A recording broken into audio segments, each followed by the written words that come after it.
When I first started my landscape business, I said yes, yes, yes, yes, yes to generate as much activity in the business as possible, which is very important. But what happens is you want to expand the top as you dissolve the bottom. You want to dissolve the bottom as you expand the top. And then also, if you flip that on its side, your service area, you go wide in the beginning and you say yes to all types of stuff, and you'll travel all over the place so you can get lots of work because you need money.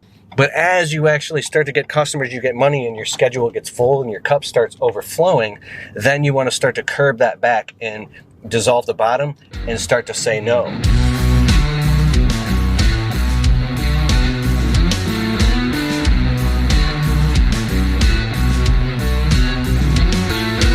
If you want to make more money in your landscaping business, especially if you're new, 1, 2, 3 years, what I'm going to share with you helped me so much, and I'm happy to share it with you.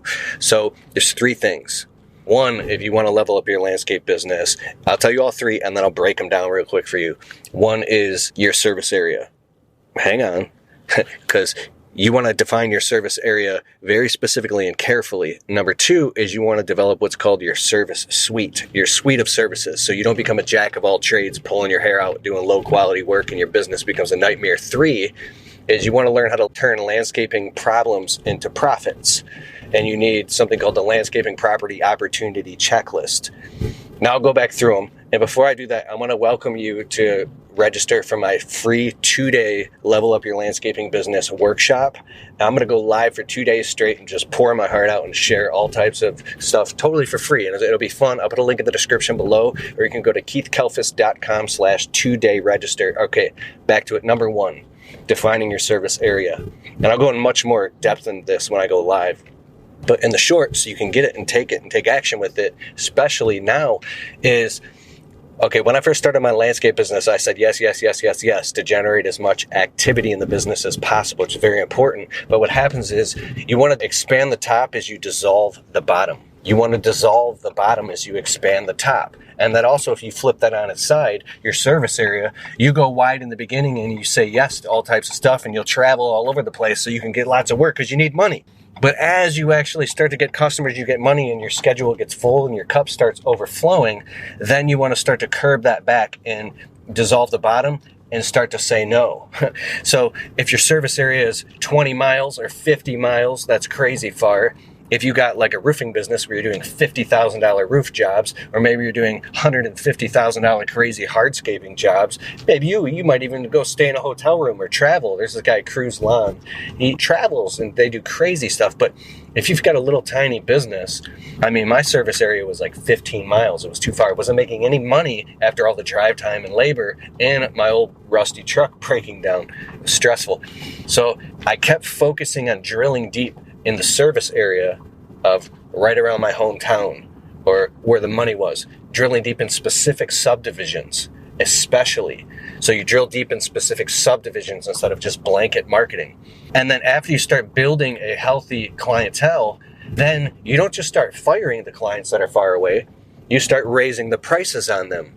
And you price yourself out of the market. So you take your service area down to 9 miles, 8 miles, 7 miles, 6 miles. I got a 6-mile radius in my landscaping business. We only have a couple customers that we've grandfathered in that are farther away, and they're tremendous clients. I'm not going to get rid of them, right? Now we have like $1,000 minimum to travel outside of our service area, but we've only been able to do that over time as we've built route density in the service area. So it's a gradient. You want to slowly dissolve the top as you expand the top as you dissolve the bottom. So number 2 is your service suite, your suite of services. It's very important to actually write this down and document it, because in the beginning, dude, I'd paint your shed, I'd clean your gutters, I'd power wash, window clean. We even seal coated a few people's driveways, and it turned out good, luckily. We did a patio walkway restoration. We did shrub trimming, thinning, shaping, pruning, sculpting, elevating, ornament. We're doing all types of stuff, bro. Too many services.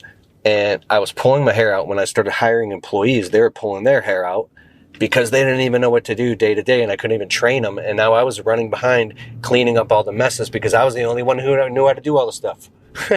So I was like, what is going on here? Now I had all these customers. So if you clean someone's windows, you become the window cleaning guy. If you cut their grass, you become the grass cutting guy. And they're telling everybody about you. Whatever your price precedence is, they tell, hey, this guy only does it for $30. So once you've been through all that, you want to start narrowing your focus and raising your price precedence. There's a saying, you got to keep them how you got them. If you got customers at low prices, so low that you can't even raise the prices on them and you still won't make money, you got to go get brand new customers. Now that you got nice work shirts with nice embroidery, your truck's clean and got logos on it, and you're licensed and insured, you go get new customers with your new identity and your new high price precedence. They don't know the old you. They don't know when you were like terrified and broke in a rusty truck. So it's okay. You can start them at high prices. Sometimes you got to keep them how you got them, right? So when I say that, that goes hand in hand with the service suite.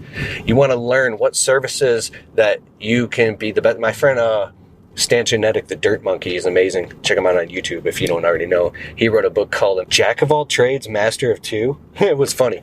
So you want to get good at maybe 2, 3, 4 things. That's all. Maybe even just one thing. But if you're offering like 7, 8, 9, 10 services, you're in for a long, hard road. So think about that and get really good at a few things as quickly as possible and tell your customers, hey, we don't do that anymore. We don't offer that service anymore. Don't buckle, right? You'll realize quickly if you're good at marketing, your schedule will stay full with the type of work that you love to do. And that's profitable work, which leads me to number 3, turning landscaping problems into profits.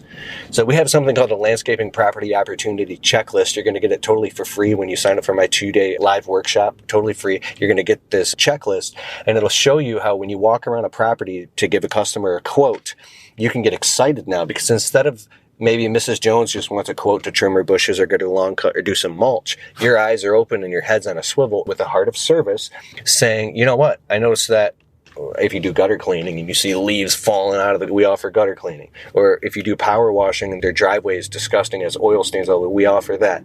Mrs. Jones, I noticed today you have all these other things done on your property, no pressure, but I can literally give you a quote for all this stuff. Here's the secret. I can give you a quote for all this stuff today. So they wanted like $400 for the work to be done. You can literally quote them on $4,000 of the stuff that they all needs to be done and say, we can literally take $1,000 off. Because we'll already be here and we'll do all of this. We'll give you our platinum package and we'll do it all in one package. We'll come here in 2 days straight and we'll do it all for $3,000. Mrs. Jones goes and talks to Mr. Jones, says, honey, they can do all these things. They're here, they're reputable, they have 5-star reviews. Let's just have them do it.